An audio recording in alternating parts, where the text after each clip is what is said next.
깊이가 이신 뉴스, 노실계 배려보는 제주 포커스다.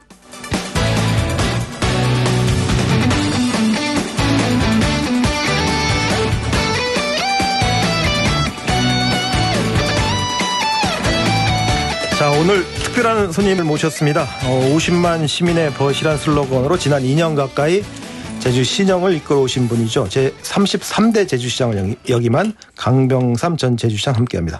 안녕하십니까? 네, 안녕하십니까? 잘 지내시죠? 네, 잘 지내고 있습니다. 요즘 재판받느라 바쁘시죠? 예, 바쁘게는 아니고 가끔 하고 있으니까요. 재판 받기도 하고 또 변호사로 돌아가니까 재판하기도 하고 그렇게 일상으로 복귀했습니다. 이번 청문회 임명 과정에서 나왔던 농지법 위반 개인적인 것도 있고, 네.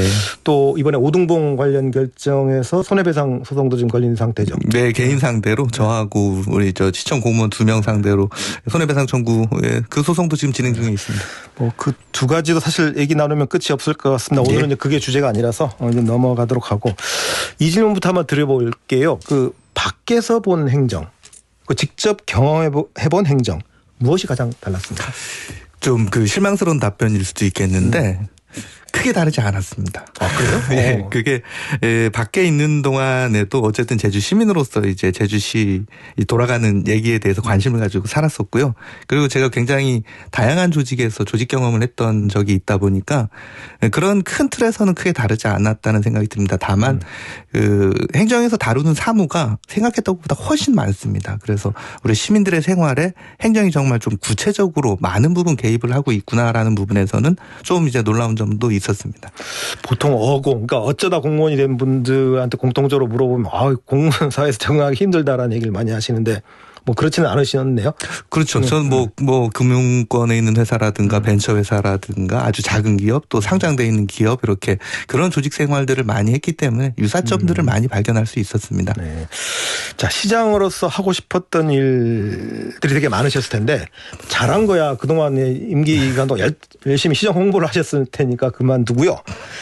해보지 못했다. 요거 해봤어야 되는데 또는 이거 이루지 못했는데 이거 더 잘했어야 되는데 가장 아쉬운 부분이 어떤 부분이에요? 좀 저는 이제 우리 제주시 전체적인 역량을 키우기 위해서 가장 부가가치 높은 분야가 문화라고 생각을 했었어요. 오랫동안 해왔던 생각이고 그래서 그거를 보여줄 수 있는 구체적인 컨텐츠를 만들고 싶은 욕심이 있었습니다. 이건 경제적으로도 원도심 활성화도 관련이 돼 있는데요. 거기서 이제 제가 관덕정 앞에 차 없는 거리를 해보려고 했던 거라든가 칠성로 거리에 푸드트럭을 하려고 했던 것 이런 것들은 결국 그 문화를 통해서 사람들이 모이게 하고 사람들이 많이 모이면 상권이 생기고 경제적으로 긍정적인 효과가 생긴다고 봅니다. 그런 걸 하려고 좀 시도들을 했던 게 제가 좀 능력이 부족하다 보니까 미처 이루지 못한 게 크게 아쉽습니다. 그러니까 그런 계획은 있었는데 그 성과까지 구체적으로 계속 이어지는 형태로까지는 만들지 못했다. 네, 그렇습니다. 준비가 좀 부족했고요. 그때 제도에 대한 검토를 좀 더 면밀히 하지 못했던 자기 반성을 하는 시간이 있었습니다. 그럼 그 얘기도 잠시 나눠보기로 하고 먼저 아까 문화 콘텐츠 말씀하셨기 때문에 지금 도의회 행정사무감사 과정에서 들불축제를 놓고 되게 후유증이 큽니다. 네. 이것도 사실 중요한 제주의 전통 문화에서 이어져 온 중요한 문화 콘텐츠가 될 수 있는데 지금처럼 시장직이 있을 때 결정했던 것처럼 들불이 아니라 드론 쇼를 가지고 과연 이게 되겠느냐라고 하는 이제 비판이 나오고 있거든요. 네네. 어떻게 생각하십니까? 네, 그런 비판은 충분히 당연히 있을 수 있는 것이고요. 원탁회의 과정도 그러한 의견의 충돌을 조절하기 위한 과정이었다고 보거든요. 그러면서 다양한 의견이 나올 수밖에 없습니다. 여전히 저는 그 당시의 결정에 대해서 잘못한 결정이라고 생각하지는 않습니다. 그게 우리 제주시 공익의 총량, 문화의 가치의 총량을 고려할 때 과연 계속 유지하는 것이 긍정적인가. 문화라는 것은 시대에 따라서, 시대의 흐름에 따라서, 환경의 변화에 따라서 그 가치가 달라지기 마련이고요. 그런 관점에서 봤을 때 여전히 긍정적인가에 대해서는 전 좀 의문이 있습니다.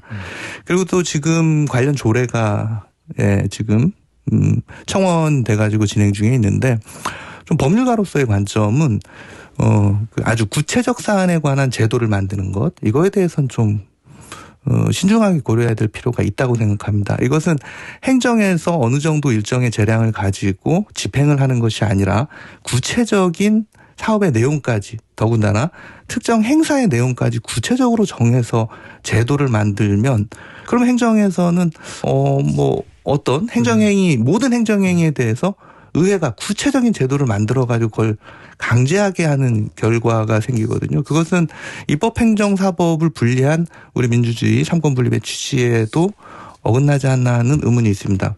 법리적으로도 처분적 법률, 개별적 사건에 관한 법률 이런 것이 가능한가 내지는 긍정적인가에 대한 논란이 있습니다. 뭐 이건 집행권에 대한 침해라고 하는 법리적 관점에서 뭐 설명을 해 주셨는데, 그러니까 주민들이 느끼는 또 그런 것도 있어요. 또 관광객들이 느끼는 부분은, 그러니까 특별추제 왔을 때 그 막 석유를 쏟아부어 가지고 하는 그런 거가 아니라 원래 전통적인 모습, 그림은 별로 예쁘게 나오지 않을지 모르지만 전통적인 형태라도 하는 건 어땠을까라고 하는, 그러니까 폐지가 아닌 새로운 대안 형태로 가야 되자는 의견도 있을 수 있거든요.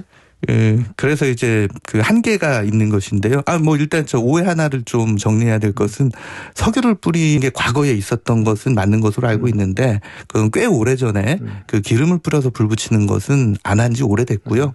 다만 이제 면적이 넓은데 그 넓은 면적의 한쪽 끝에서부터 불을 붙여가지고 전부 붙이려면 꽤 오랜 시간이 걸립니다. 그래서 중간중간 이제 그 불꽃놀이를 겸한 그 화약을 설치해서 그 점화를 하는 그런 방식으로는 해왔었습니다. 그 부분에서 좀 정리를 해놓을 필요가 있고, 그 방식을 바꾸는 것에 있어서도 그 불을 논다는 것, 그게 가진 긍정적인 의미, 그리고 요즘 기후변화라든가 전국적인 산불은 전국적인 문제만이 아니죠. 세계적으로 대형 산불이 아주 빈번해지고 있습니다. 우리처럼 제주의 환경을 가지고 마케팅을 하고 국내 관광객들을 모셔야 되는 입장에서 좀 그런 브랜드의 관점에서도 역행하는 부분도 있지 않나 하는 생각을 하고 있습니다. 네, 그 주제는 그 정도로 하고요. 아까 문화 콘텐츠 얘기하시면서 얘기했던 게 관덕정의 차 없는 거리를 되게 제도화하고 싶었다라고 말씀하셨어요. 근데 지난달 28일 제주도정이 연복로에서 차 없는 거리 이벤트를 열었습니다. 이건 어떻게 생각하십니까? 그 차 없는 거리라는 것을 기획하고 준비할 때는 이게 여러 가지 관점이 있을 수 있습니다. 사람들이 이제 제주도는 비만율이 높기 때문에 건강 캠페인의 관점으로 접근을 할 수도 있고요. 그리고 차량을 어쨌든 뭐 궁극적으로 없애는 것은 아니지만 차가 다니는 길을 사람이 걸음으로써 이제 그 보행자 우선의 정책을 해나간다는 그런 교통정책의 관점, 그리고 차량이 줄어들어야 환경이 좀 더 개선될 것이라는 환경정책의 관점, 이런 여러 가지 관점이 있습니다. 제가 시장일 때 하고 싶었었던 관덕정 앞은 사실 이번에 했던 것과 그 목적에서는 차이가 있다고 생각을 합니다. 저는 원도심 활성화라는 문화 경제적인 관점에서 주로 생각을 했던 것이고요. 물론 늘상 차만 다니는 차도를 사람들이 걷게 하는 경험을 제공하는 것, 그럼으로써 좀 인식을 다른 방향으로 바꿔나가는 그런 관점도 없었던 것은 아닙니다. 하지만 주목적이 좀 다른 것이 아니었나 이런 생각을 하고 있습니다. 어제 이 행사에 대해서 사실 비판 여론이 상당히 많거든요. 그러니까 목적은 이해하지만 어떤 법 절차를 위배했다라든가 또는 뭐 보여주기식이었다든가 공무원을 동원했다든가 뭐 이런 애들이 좀 비판이 많은데 우리 시장님 보시기엔 무엇이 가장 문제였다고 보십니까? 뭐 여러 의견이 있다는 것도 저도 뭐 여러 경로를 통해서 이제 듣기는 했는데요. 뭐 그 취지를 생각했을 때 좀 더 이제 그 소통 과정의 필요성을 좀 느꼈습니다. 좋은 취지를 가지고도 그 구체적인 집행 단계에서 충분한 소통이 이루어지지 않으면 취지까지 오해를 받는 결과가 많이 생기는 걸 경험하게 되는데요. 어떠한 목적으로 이러한 일을 했을 때에 단기간에 불편함이 이런 게 생길 수 있습니다. 이런 부작용이 생길 수 있음에도 불구하고 앞으로 우리가 가야 될 방향은 이런 것이기 때문에 이런 행사를 함으로써 그런 공감대를 만들어가고 싶습니다. 이러한 취지에 대해서 충분히 공감할 수 있는 시간이 많이 필요하지 않았었나, 이런 부분들을 좀 더 도민들께 알리는 그런 과정들이 더 많이 필요하지 않았었나, 이런 아쉬움에 대해서는 좀 생각을 하고 있습니다. 소통 과정, 소통 과정이 부족했기 때문에 공감대 형성이 부족했고 그 때문에 이런 비판이 나오는 거다, 뭐 이렇게 해석을 해주셨어요. 만약에 뭐 이런 질문 좀 만약은 좀 그렇고요. 시장 재임 당시 어쨌든 이런 행사를 여러 차례 추진하려고 했었는데 만약에 지금이 시장인가 계속되고 있었고 이 상황에서 제주도에서 그런 연복로에서 차 없는 거리 이벤트를 하려고 한다. 그럼 시장으로서 지사한테 어떤 건의를 하셨을 것 같습니까? 뭐 장소 변경이라든가 뭐 이런 여러 가지 대안이 나왔을 것 같은데. 글쎄요. 저는 관덕정에서 하려고 했던 계획이 있었고 그걸 계속 예, 그렇죠. 했을 그 거다. 계획을 이제 실행하려고 했던 취지가 있었고, 그리고 그 과정에서 그 주변 상권, 상가나 주민들에게 꽤 많은 설문조사, 그 여론조사 이런 것들을 진행을 했었습니다. 그 기존 그런 데이터가 있다는 거죠. 예, 그렇죠. 예. 그렇죠. 그런 준비 과정이 있기 때문에 옥신각신 찬성하기도 하고 반대하기도 하거든요. 하지만 그 취지를 설명하고 꼭 반드시 뭐 과반수의 찬성이 있어야 된다 그런 것은 아닙니다. 이게 궁극적으로 공익의 총량을 키울 수 있는 방향이라면 시도해보고 생각하거든요. 그렇기 때문에 이거를 관덕정 쪽에서 해보는 것은 어떻습니까? 성안올레라는 것을 다시 또 만들었기 때문에 성안올레와 연결해서 하면 어떻겠습니까? 그럼 건강정책으로서도 교통정책으로서도 문화, 관광, 경제정책으로서도 좀 더 그 가치를 키울 수 있지 않겠습니까? 아마 이런 그렇게, 정도의 건의를 그 할 수 정도? 있지 않았을까 생각이 듭니다. 어쨌든 이 현장에서 이런 걸 하려면 기존의 어떤 상인들, 주민들 반발이 어쨌든 있거든요. 근데 불편하다, 차 못 다니게 하니까. 사실 이 부분이 상당히 중요한 변수가 될 것 같은데 그런 과정을 어떻게 극복해야 할까요? 불편함이 생기죠. 하지만 단기적인 불편함이 장기적인 이익으로 돌아올 수 있다라는 점, 그런 과정, 어떻게 그게 장기적인 이익으로 돌아올 수 있는지에 대한 설명을 충분히 해야 된다고 생각합니다. 사실 설명한다는 것 자체도 쉽지는 않아요. 주민설명회라는 거를 만약 개최한다 이렇게 공고를 해도 지역 주민의 1%가 참여하기 어렵습니다. 하지만 여러 미디어라든가 뭐 홍보수단들, SNS라든가 총력을 기울여서 그런 것들을 홍보하고요. 필요하면 또 개별적으로 접촉해서 사람들이 일단 많이 모여야 되거든요. 상권이라는 곳은. 예. 주차하기 편하다고 무조건 장사가 되는 것이 아닙니다. 사람이 모이는 것이 중요하죠. 그러한 관점에서 이게 장기적으로 취지가 이렇다. 궁극적인 상권 활성화 내지는 문화가치의 활성화를 위해서 그런 가치를 실현해 나가기 위한 한 단계이다. 이런 설명들을 많이 하는 것이 필요하지 않나 생각합니다. 여러분 지금 강병삼 제주시장과 이야기 나눈 걸 듣고 계십니다. 죄송합니다. 전 제주시장과. 예. 자, 뭐 이 주제 시간이 그렇게 많이 남지 않은데 이 주제 질문을 안 드릴 수가 없어요. 기초자치단체 도입을 하려고 지금 열심히 제주도정이 하고 있습니다. 근데 문제는 중앙정부가 기초자치단체 제도입에 관심이 없는 것 같아요.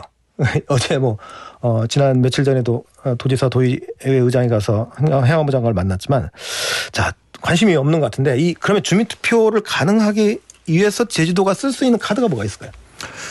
뭐 꿈쩍도 않고 그런다면 모르겠지만 관심이 없다고 보지는 않습니다. 네. 당연히 이제 그 행정 체제와 관련된 부분들은 중앙행정기관에서 중요하고 최근 들어서 강원 특별자치도나 전북 특별자치도가 출범하면서 아직도 실험적인 단계가 많이 있는 것이거든요. 그 선두에 있는 곳이 제주이기 때문에 제주의 행정체제가 어떻게 변해야 되는지에 대해서 행정안전부 중앙부처에서 관심이 없지는 않을 것이지만 과거에 바꿔놓은 그것이 약 17년, 18년이 됐죠. 그때 해놓은 결정에 대해서 이를 다시 바꾸는 것이 바람직한가에 대한 좀 부정적인 의견도 있을 수는 있다고 봅니다. 그런데 이거를 우리가 이제 좀 더 관철시키고 이뤄내기 위해서는 논리만으로는 부족할 거라고 생각을 해요.